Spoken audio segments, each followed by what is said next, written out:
Hi there, my name is Tyler Roickit. Welcome to my channel, and today is an exciting day because I'm heading to closing, actually for a client, but after that another closing, and this time it is my wife and I's new home, our first home actually, and it's an exciting day. Aren't you excited, darling? Yep. And so it's an exciting day. We just did the final walkthrough of the house, and there's a lot I can say about it, but we'll save that for later. So subscribe to the channel. There's more to this story than what I will tell right now. So subscribe so that you can hear it if you're not already subscribed, and if you are, engage with me here. Leave me a comment. Let's make this a discussion. But what I want you to know about this house is, it's a part of the journey that I've been on. And what I'd say about it now is it's a crazy thing because I've been in real estate now for 5.5 going on 6 years. Technically, by the end of this summer, it will have been 6 years that I've had my real estate license. And so let's talk about the timeline, because I want you to understand what this progression has been like for me, because it by no means has it been easy. It's easy to make it look easy today when I say I'm going to 2 closings back to back, and the second one's my own house. But reality is, a year ago to the date, literally a year ago to the date, I was flat broke. And I look at this because there was a property at that point in time. I was flipping houses. And what happened was I was flipping 3 houses. So when I say flip, I mean buying to resell. And I took on 3 at one time. I was about to buy a 4th. I'm really glad I didn't, because I ended up going over budget on one of the houses by a lot. And then the other 2 weren't really working according to plan either.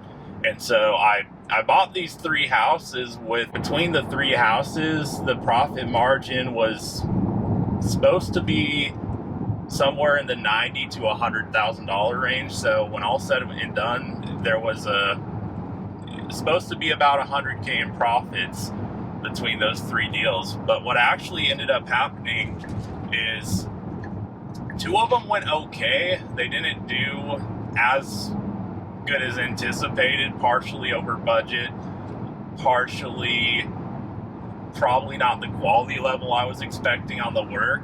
And then the 3rd one was way off. And up to that point, I had flipped a couple houses prior to that, and it went really, really smooth. And so I had a certain level of confidence of how it was going to go here, but some things did not go according to plan. And the house that was supposed to have the highest profit margin, one of the houses, there was supposed to be a $50K profit margin. What happened was it went way over budget, like extremely high over budget. And on top of that, for whatever reason, it was not moving. Listing on the market, it was not gaining any traction. No one wanted to buy this house, and we had to keep dropping it.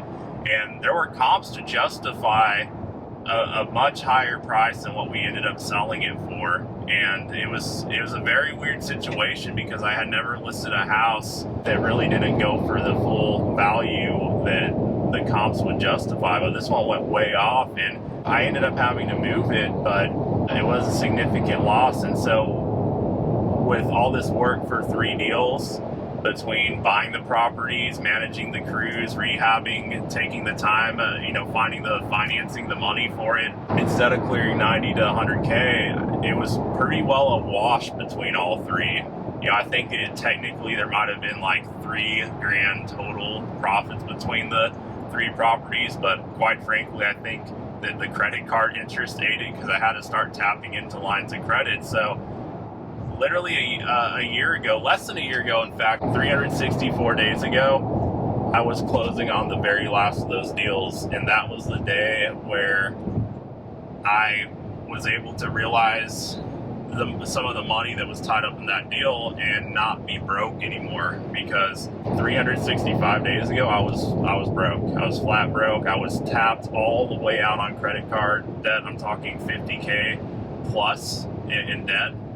And at the point I sold that last property, I finally was able to release some of the capital I had that was in that deal and move on from it. But it's crazy how life can change in a year in a significant way when you really surround yourself with the right people and you do that in the right environment. Because what ended up happening is, going into last year, I really thought I was gonna focus hard on like building a fix and flip business. It's crazy how things change, because I've had my real estate license for, like I said, coming on 5.5+ years now, and I kind of have been shifting focus all throughout it. But I really, after going through that experience, I really had a realization that I didn't want to keep fixing and flipping houses. Like, yes, you can build a successful business doing that, but to me it was like trying to make the most of the short term, which is a fix and flip. You're trying to move properties in a short amount of time and keep doing it, but it's very transactional. There's not a long-term benefit towards it. But I saw from my experience as a real estate agent and from my experience investing in real estate, fixing and flipping, even some exposure to the wholesaling side of things, I realized that I wanted to do something and double down on something that was really conducive towards long-term growth. And for me, that was what you can leverage a real estate license for.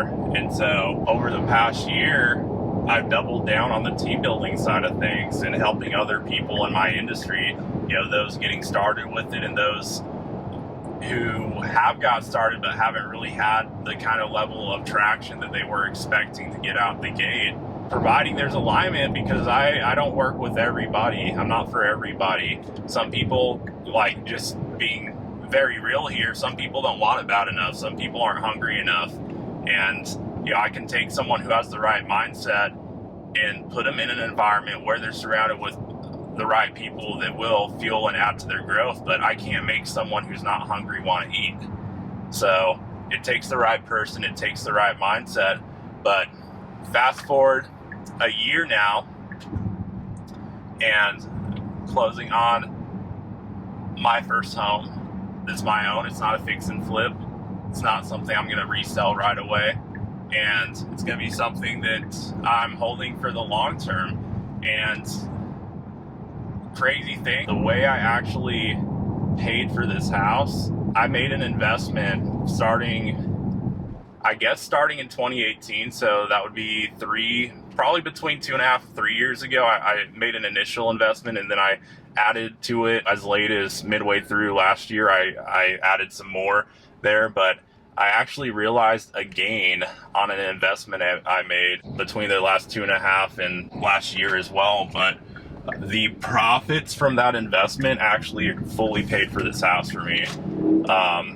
And that's with the down payment, 20% down. So yes, I am financing the rest of it. And if you want to make the most of real estate for the long term, you're going to finance a portion of it. But I've got a gorgeous house, one of the best locations in town for the price point. It's a great location, and it's beautiful, especially for our first house. It's not in a neighborhood that I believe a vast majority of the homeowners in there, I believe it's not their first house. It's kind of more established, young families, even some older folks as well. But it's a blessing. But it's mind-blowing, because I made this investment and literally there's not a dollar that came out of my pocket to buy this home, even if I'm factoring in the fee for the inspection, that wasn't covered by the profit on that investment I made. And it was a long-term investment, and quite frankly, it was the first significant long-term investment I ever made. Was the shares of stock in this company, which is actually, I'll tell you what it was. It's my real estate company, eXp Realty. I made, at least for what at the time, it was a sizable, considerable investment for myself, and it paid off. And now I'm not taking everything off the table, just the shares that I had bought for that purpose. But, I'm putting it into property now. I'm taking that profit and I'm rolling it into this property, which my cash flow from my real estate company, meaning not my active income, but my cash flow, my passive income, is going to pay 100% of the housing payment going forward. So I paid for the down payment with profit in a long-term investment I made. So I'm taking one long-term investment, putting it into property, and then the payment for the actual property, as long as I'm living in it, is going to be paid for with cash flow, passive income. And when when my wife and I move out of the property in the next 2 years, really whenever we want, we're going to get a tenant in there and it's going to cash flow even more. And that will pay for it at that point. But I wanted to share that with you. So take away from this video, invest for the long term. If you're not doing so already, do it.